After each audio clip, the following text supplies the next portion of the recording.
Bismillahirrahmanirrahim. Alhamdulillahilladzi hadana wa waffaqana ila siratil mustaqim. Siratillahil azizil hakim. Ashhadu an la ilaha illallah wahdahu la syarika lahur rahmanir rahim. Wa ashhadu anna sayyidana Muhammadan abduhu wa rasuluhul karim. Syahadatan tunjina min azabin alim wa tudkhiluna jannatan na'im. Allahumma salli wa sallim wa barik ala sayyidina Muhammadin dhi khuluqin azim wa ala alihi wa ashabihi wa dhurriyyatihi wa atba'ihi ila yaumil aqim. Amma ba'd.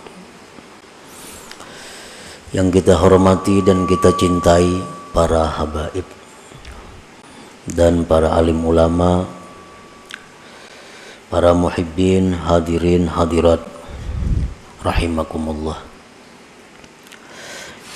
Pertama-tama kita mengucapkan dan memanjatkan puji dan syukur kehadirat Allah Subhanahu wa ta'ala yang telah mengumpulkan kita di tempat yang penuh berkah ini. Dan harapan kita kepada Allah agar selalu dikumpulkan di dalam tempat-tempat kebaikan dan takwa. Puji dan syukur juga kita haturkan kehadirat Allah Subhanahu wa ta'ala yang mana pada saat ini Allah menempatkan kita dalam keadaan yang sangat mulia, dalam keadaan yang sangat agung, dalam keadaan yang sangat dibanggakan Allah Subhanahu wa ta'ala, yaitu keadaan kita sebagai orang yang menuntut ilmu agama. Keadaan menuntut ilmu agama itu adalah merupakan keadaan yang paling dicintai oleh Allah Subhanahu wa ta'ala, yang andai kata kita meninggal dunia dalam keadaan itu, maka kita akan digolongkan dengan syuhada, dengan orang-orang yang syahid. Dan kita memohon kepada Allah agar selalu senantiasa kita ditempatkan dalam keadaan menuntut ilmu agama ini. Amin ya rabbal alamin. Salawat dan salam kita haturkan kepada junjungan kita Nabi besar Muhammad sallallahu alaihi wasallam dan kepada seluruh keluarga, para sahabat, zuriat dan pengikut beliau. Para muhibbin rahimakumullah, al-hikmatu tsaminata asyrata minal hikamil ataiyah. Qala al-imam Ahmad ibnu Athaillah As-Sakandari rahimahullah wa nafa'ana bi'ulumih.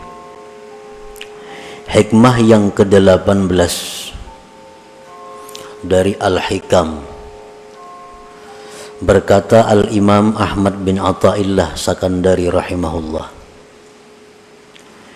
ihalatukal a'mala ala wujudil farag min ru'unatin nafsi,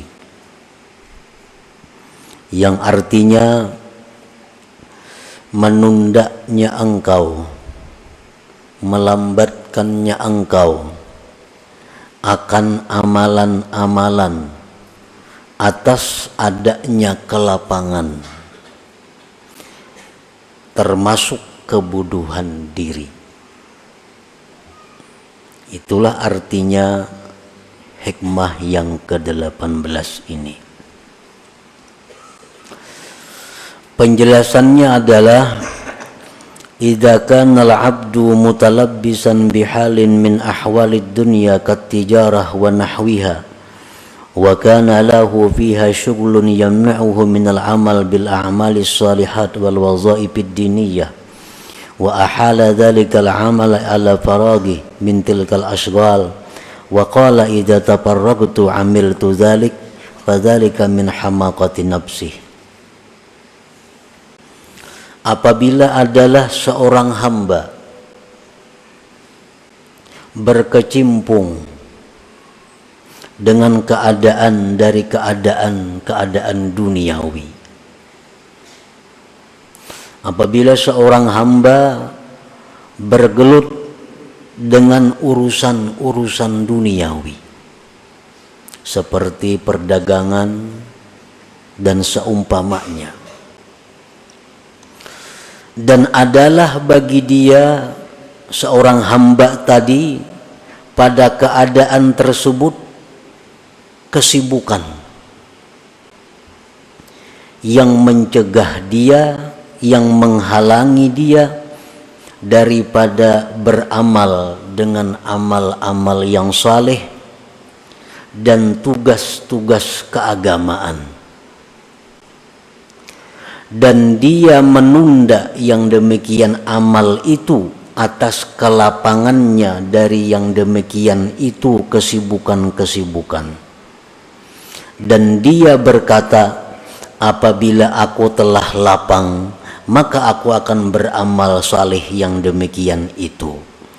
Maka yang demikian itu adalah merupakan kebodohan seorang hamba tersebut.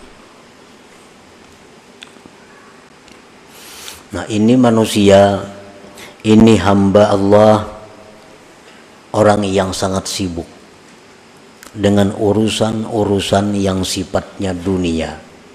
Baik inya bertani, baik inya berdagang, baik inya pegawai, apapun keadaannya, dia sibuk. Dan kesibukannya itu menghalangi dia daripada beramal saleh, daripada melaksanakan tugas-tugas keagamaan yang semestinya. Kada sempat lagi inya beramal saleh, kada sempat lagi melaksanakan tugas-tugas agama karena kesibukannya tadi. Dan dia menunda yang demikian itu beramal saleh atas waktu lapang dari itu kesibukan-kesibukan tadi. Dan dia mengatakan, apabila aku nantinya sudah lapang, maka aku akan beramal amal saleh itu. Nah, orang seperti ini di dalam agama dianggap orang yang bodoh ngarannya.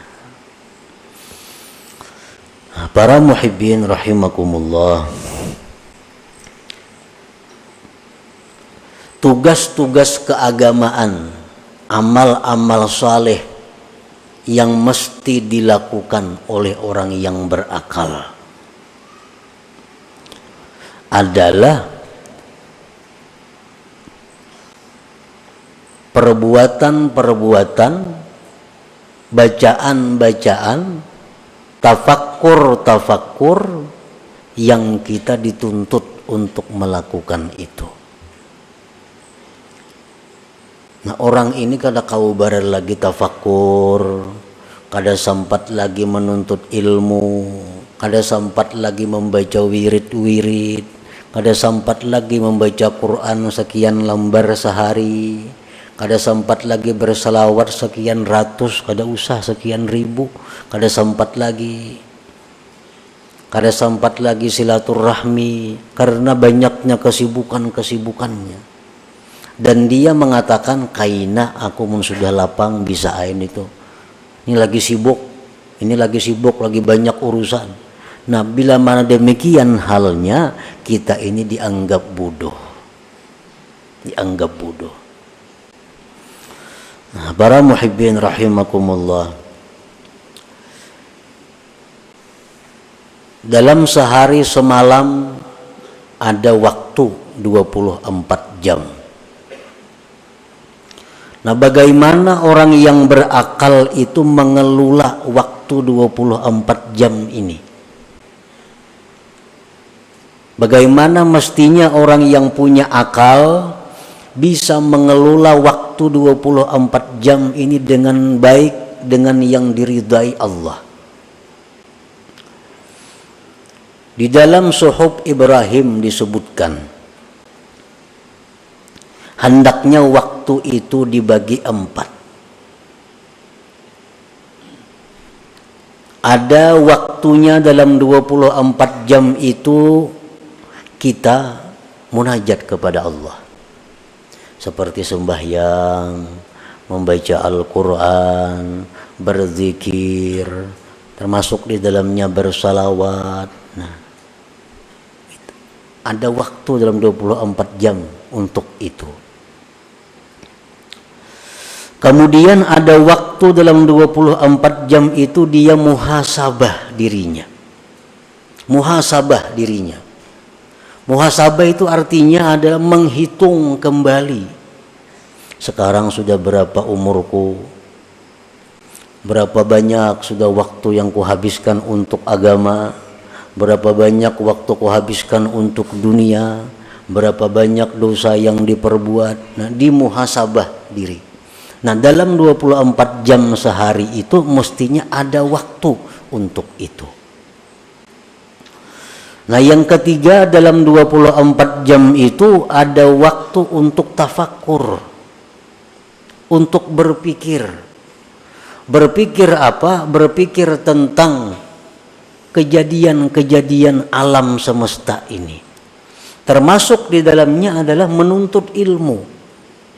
Karena menuntut ilmu ini memerlukan tafakkur, memikirkan apa yang disampaikan Rasulullah Sallallahu Alaihi Wasallam, memikirkan apa yang difirmankan oleh Allah Subhanahu Wa Taala, memikirkan apa yang disampaikan oleh para aulia Allah. Nah, dalam sehari semalaman ini kita ada waktu untuk itu. 3. Dan yang keempat, di dalam sehari semalaman ini kita ada waktu untuk berusaha menafkahi keluarga. Ada waktu untuk itu. Nah, bila kita bisa mengelola yang demikian, maka kita dianggap sebagai al-aqil, orang yang berakal. Para muhibbin rahimakumullah. Jadi dalam 24 jam itu guring kada dihitung. Jadi guring kita berapa? Misalnya nang kita cukup 8 jam, itu paling banyak guring. Lebih pada itu, ujar Imam Ghazali, kada manusia. 8 jam itu sudah paling full guring. Nah, jadi waktu 24 jam, 8 jam itu kita guring. Guring itu artinya nilainya 0. Kada jadi napa-napa, kada ada dosa, kada ada pahala. Ini guring nang kada ada niat apa-apa, guring semata guring. Orang nang mengertinya guring berniat untuk hak tubuhnya, berniat agar supaya kuat bangunnya kaina. Nah, itu jadi ibadah guringnya. Ini guring nang biasa 8 jam. Kalau niatnya baik makin bagus lagi guring itu. Ada niat-niat guring supaya guringnya jadi ibadah. 8 jam. Jadi yang tersisa waktu lagi berapa? 16 jam. 16 jam lagi waktu. Nah, 16 jam inilah yang kita bagi 4. 16 jam inilah yang dibagi 4. Saparapat itu mestinya untuk urusan duniawi. Nah, saparapat untuk urusan duniawi. 3/4-nya urusan akhirat. Berapa seperapatnya? 4 jam lah. Nah, 4 jam berarti 12 jam lagi. Nah, 12 jam itu kita gunakan untuk ibadah, menuntut ilmu.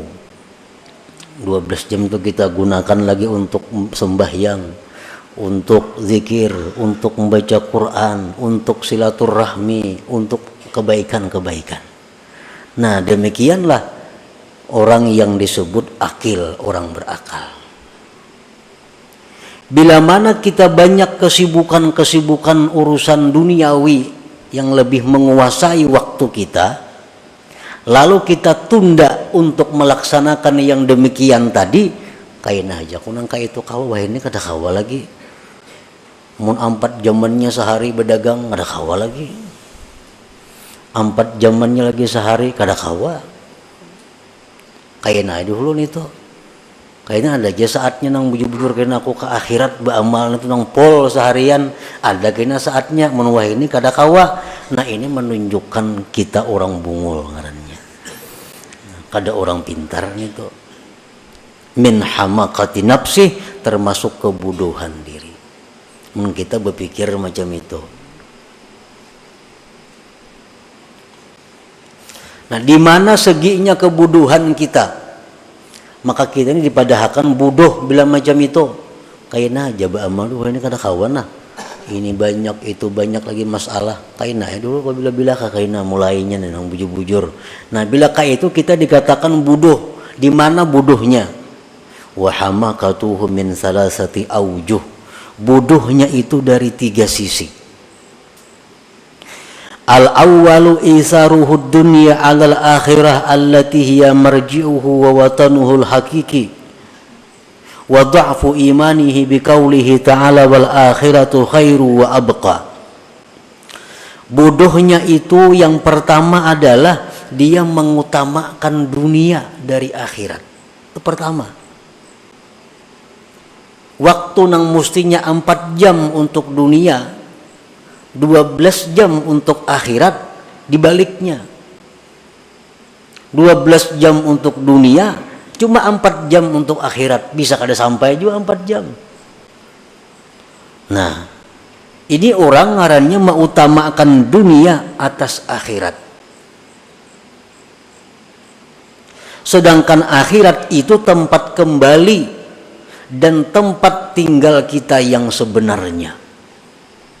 Wawatanuhul hakiki, tempat kita yang sebenarnya itu di akhirat, bukan di dunia ini. Dunia ini hanya perantauan kita untuk menuju akhirat. Macam orang-orang pekerja nang dari Jawa, nang dari daerah mana-mana, ini bekerja di tempat kita. Satu saat pikirannya pasti akan pulang ke tempatnya. Maulainya di sini berhimat untuk membangun tempat ini. Kecuali pikirannya pacang kada bulik lagi ke sana. Kalau pikirannya pasti kembali ke tempatnya, ini di sini hanya mencari sangu, hanya mencari tabungan, hanya mencari bekal untuk bulik kena ke kampungnya, membangun rumah di sana. Nah, membangun apa di sana. Nah, itulah contohnya pengembara. Jadi tempat kita dunia ini hanya tempat sementara kita melewati untuk menuju tempat yang sebenarnya. Imam Ghazali dalam Ihya Ulumuddin mengisahkan bahwa perumpamaan dunia ini adalah orang yang berada di kapal.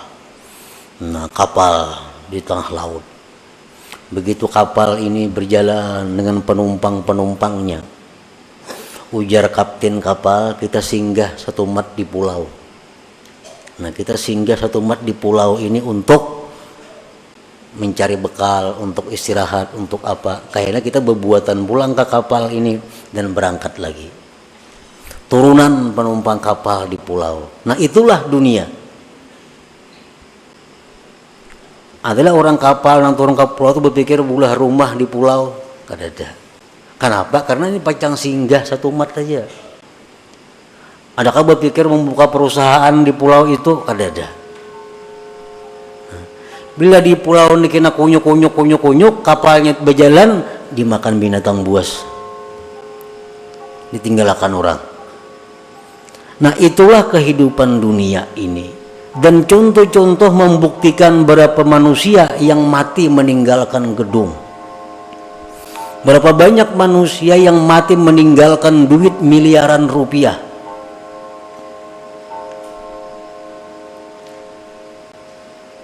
Nah, jadi kebodohannya pertama itu adalah mengutamakan dunia atas akhirat, yang mana akhirat itu tempat kembali dan tempat tinggal yang sebenarnya.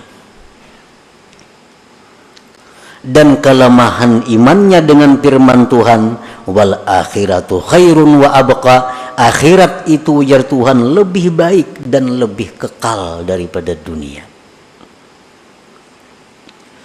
Wal aqil, orang yang berakal, menja'alad dunya mazra'atan hasanah lil akhirah, orang yang berakal itu orang yang menjadikan dunia tempat bercucuk tanam yang baik bagi akhirat. Wal aqil man ja'ala aktsara awqatihi lil akhirah, orang yang berakal orang yang menjadikan sebagian besar waktunya untuk akhirat. Nah, di situ kebodohan yang pertama. Dia lebih mengutamakan dunia dari akhirat. Makanya ingat tadi kainagin dulu urusan akhirat tuh. Ini masih banyak kesibukan lagi karena ada aja saatnya.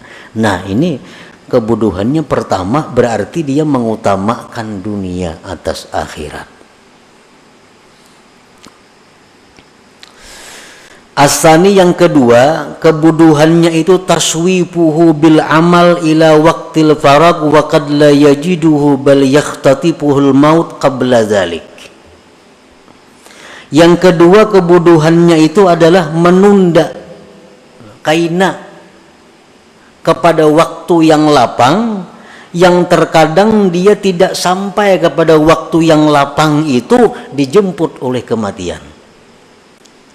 Kadang-kadang kada sampat lapang matinya, jantung mendadak mati, mati kecelakaan berkendaraan, mati apa, padahalnya sudah punya angan kaina mun sudah lapang kaina ayo beribadah. Nah, belum sampainya lapang sudah dijemput oleh maut. Satu, au yazdadu syugluhu, atau siapa tahu kesibukannya bertambah terus.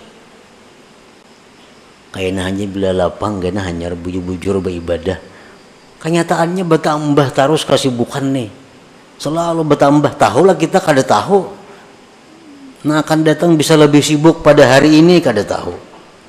Lianna asghalad dunya yatada'a ba'daha ila ba'din, karena kesibukan dunia ini selalu membawa kepada kesibukan yang lain.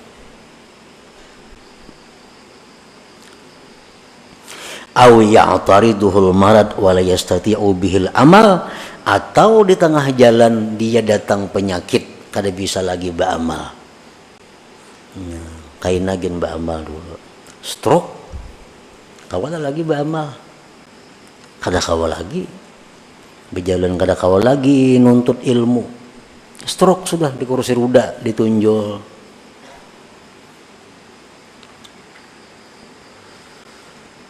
Nah, maka bila mana orang ini seperti keadaan demikian, sakitnya orang ini, kada beramalnya orang ini sia-sia. Lain jika orang ini pak amal dahulu, napa ibadat, imbatunya garing. Begitu garing kada kau lagi beramal, tetap ditulis Tuhan terus. Nah, hanya banyak karena garingnya dulu pak amal orangnya.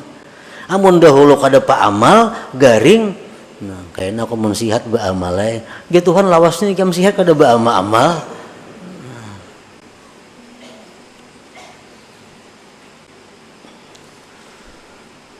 Nah, fil hadis disebutkan dalam hadis in aktsara syahi ahli nar minat taswib, bahwasanya kebanyakan teriakan orang neraka itu akibat menunda-nunda tadi.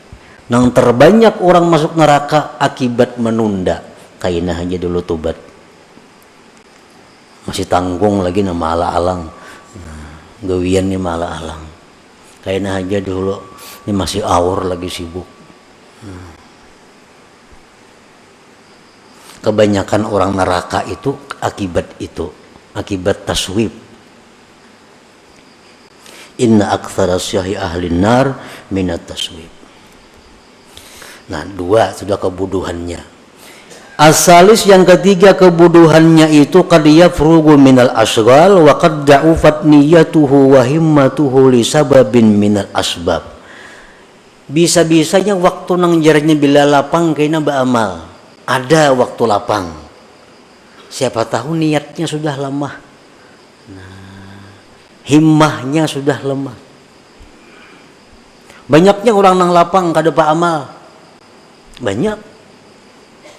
Begawi kada, apa kada, duduk kada kakaruan, ada beramal kada juga. Kenapa? Ini niatnya sudah lemah. Nah, niatnya sudah turun. Karena ada sebab-sebab lain. Apa sebabnya dahulu? Nah, para muhibbin rahimakumullah, apabila perkataan-perkataan para aulia, sabda-sabda Rasul, firman-firman Allah yang menyuruh kita bangkit untuk beribadah kepada Allah mengetuk hati kita. tapi kita kada mahirani. Dengar sudah bisa. Nah, kayaknya mendengar pulang arahan-arahan agama nih, kada mahirani pulang. Nah, akhirnya orang ini bisa ditutup oleh Allah, hatinya dikunci sama sekali. Nah itu jadi lemah niatnya. Nah, Allah itu bila mana mengetuk hati kita untuk beribadah, mesti disambut walaupun sedikit. Dalam hati ini ada datang ilham dari Allah. Kita menjaga berzikir gitu 10 kali barang.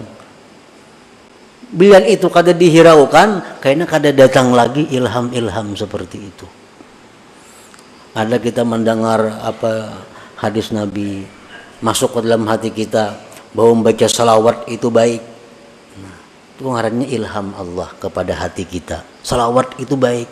Nah, terima 3 kali barang bersalawat, tanda kita menerima pemberian Allah ini. Bila kita kada hiraukan itu, kayaknya kada datang lagi mau hidayah seperti itu.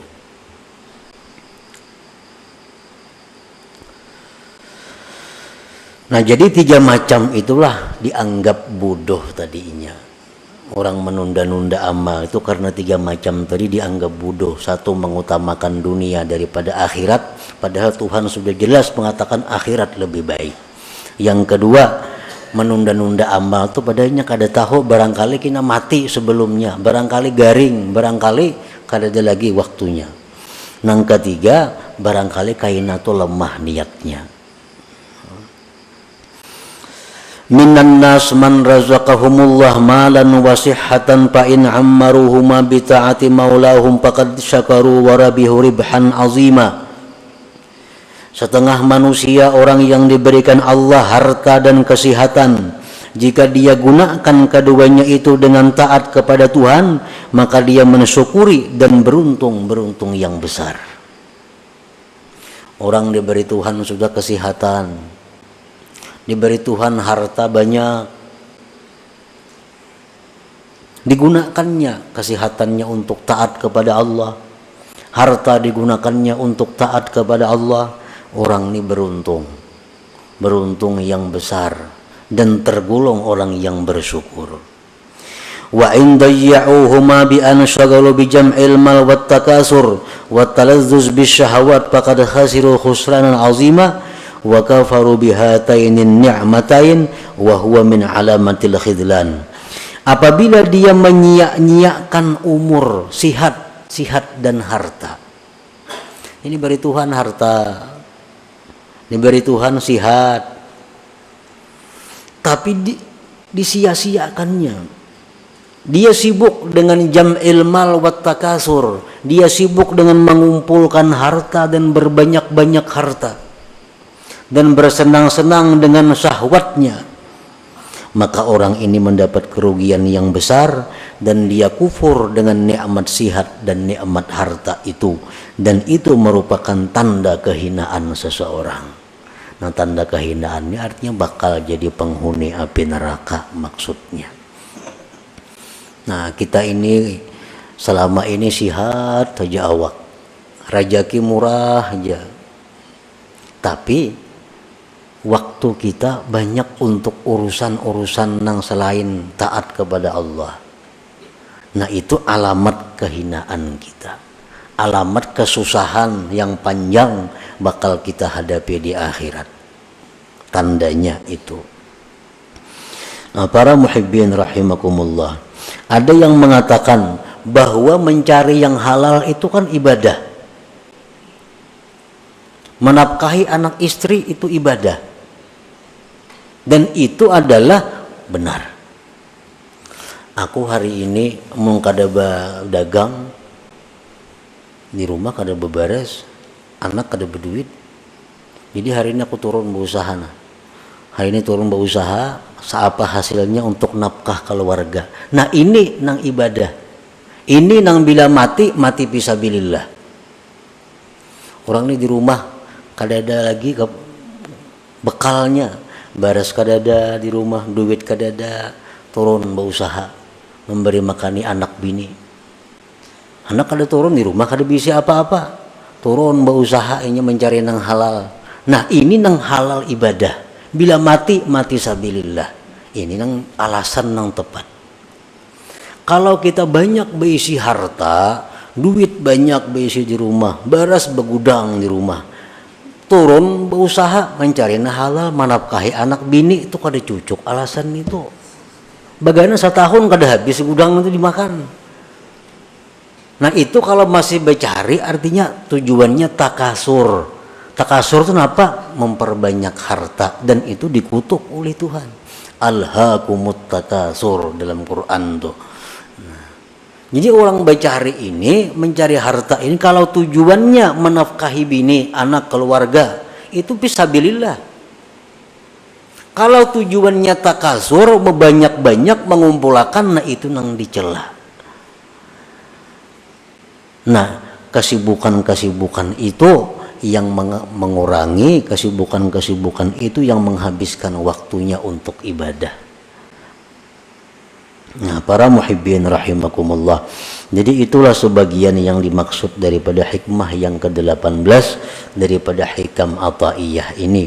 Yang kesimpulannya adalah hendaknya kita jangan menunda beramal salih itu. Menunda kepada waktu yang lapang. Kalau kita kadang maulah lapang, kelapangan itu sulit datang. Nah, lapang sibuknya tergantung kita. Jangan menunggu lapang. Kalau kita menunggu kelapangan, hanya kita bangkit beribadah kepada Allah, menggunakan waktu yang banyak untuk ibadah kepada Allah. Nah, kalau kita menunggu kelapangan, kita dikatakan orang yang bodoh, dan itu merupakan tanda kehinaan kita. Artinya kesusahan, kesengsaraan yang panjang bakal kita hadapi di akhirat.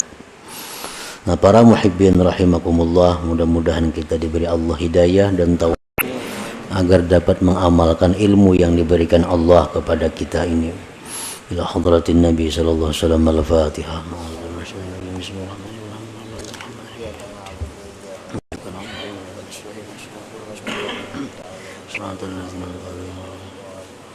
يا الله بها يا الله بها يا الله بحسن الخاتمة يا الله بها يا الله بها يا الله بحسن الخاتمة يا الله بها يا الله بها يا الله بحسن الخاتمة فيا أيها الرجل منه شفاعة صلوا عليه وسلموا تسليما.